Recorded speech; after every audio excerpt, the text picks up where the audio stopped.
Hello, Stewart families. This is your principal, Audra Goodman, coming to you with this week's Star Review.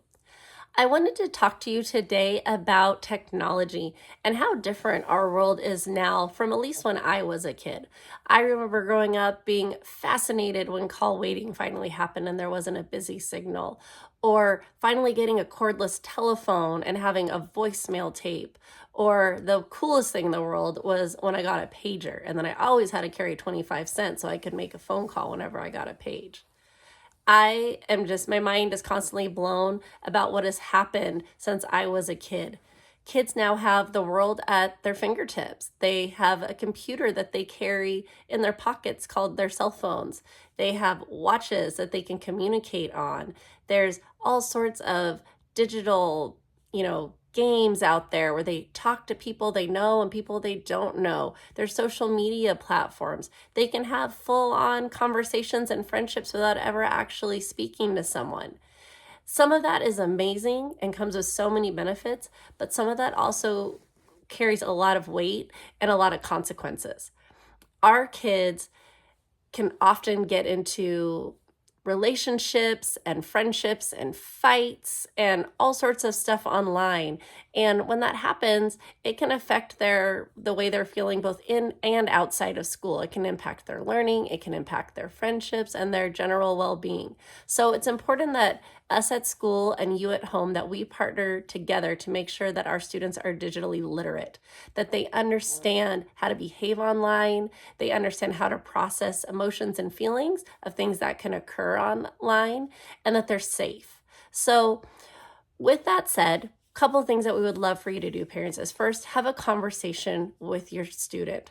Talk to them about things about keeping things private. What is cyberbullying? What do we do if we are arguing with someone online or our friend makes us mad because they send a mean text? Those are good conversations for you to have. Please check your kids' phones. It's okay to do that. Read their texts. You should have an insight to what they're saying and what's going on and what people are saying to them. What kind of apps do they have? Look at their pictures. You can also monitor how much they're on their phone in the first place, because too much, you need to have balance with that. Listen to their conversations when they're gaming so you know what people are saying and what they're hearing and the way they're speaking. Monitor how much they access the internet and look at their user history so you know what they're looking up. And once again, talk to them. That's the most important thing, so that they know that you're aware and that you care and that they can come to you and ask questions.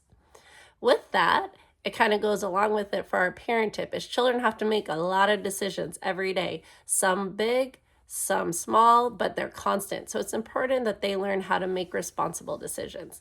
So here's a simple 5-step decision-making process that you can do with your child. One is to assess the situation. Make sure your child understands what they're actually trying to solve. It's hard to do to make any decisions if you're confused about what's going on. Help them define the problem. 2 is explore your options. What are some different ways that you could possibly handle the problem? Have your kiddo make a mental list and then start narrowing it down to the most sensible choices. 3, consider the disadvantages. For every option that they select, what are the things that are maybe negative or not the best result if they choose that decision? Consider the advantages. Think about all the positive things. And does one choice that they're doing have more advantages than the other? And then finally, step 5 is to simply decide on a solution. After weighing those pros and cons of each possible option, then make your choice. And this will help your child with all sorts of decisions. They'll get better and better at it if you continually practice that process. All right, next week is Spirit Week. Parents, please remember, Spirit Week is always optional. It should be fun. It shouldn't cost you any money. It shouldn't be stressful. I talk to the kids every day about creative DIY things that they can do to participate if they choose, but if they don't want to participate, that is okay. So Monday is Pajama Day. For Pajama Day, please make sure your kiddos do not bring any blankets or stuffed animals with them. And if they are going to wear slippers, they need to be rubber-soled slippers, so that way their feet don't get wet and they stay safe. If they have PE though, they'll need to pack a different pair of shoes if they're wearing slippers, and remind your kiddo that they can't play competitive sports if they have slippers on out at recess. And then Tuesday is Decades Day. Any decade is welcome. 50s, 60s, 40s, 80s, 90s, whatever you come up with. Have fun with it. Wednesday is Crazy Hair Day. And Thursday is Character Day. For that day, please make sure that we don't have any full face paint or masks that cover our face. We don't want anything gory or bloody or too scary. We do have a lot of little kids, and please no props that are weapons. And then Friday is Color Block Day, so ask your student what color their grade level was assigned.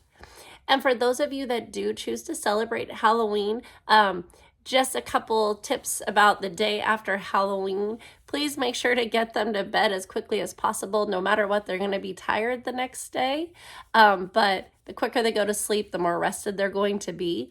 Please don't let them pack up a bunch of their candy and bring it to school. We don't want them eating sugar all day. We also don't want to, we want to avoid any trading of candy or that kind of stuff.